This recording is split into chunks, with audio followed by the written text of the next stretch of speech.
佢唔係飲咖啡喎，係飲佢嘅 MCT 成分喎。呢個幫你燃燒脂肪係4倍。好，而家我叫阿 Scott 咧示範一下咧點樣可以有另一隻口味咧，就係呢一個 MCT 嘅咖啡味啦，再溝呢一個可可啦，咁就會變咗做一杯 Mocha 啦。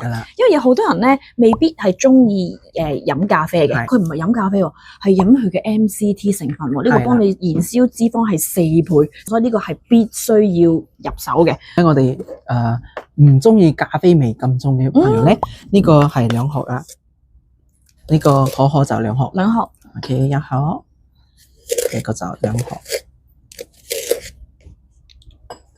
OK， 咖啡就1盒啦，水都係一樣，都係200ml水。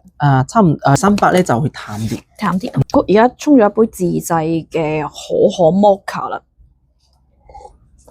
哇，真係好好味！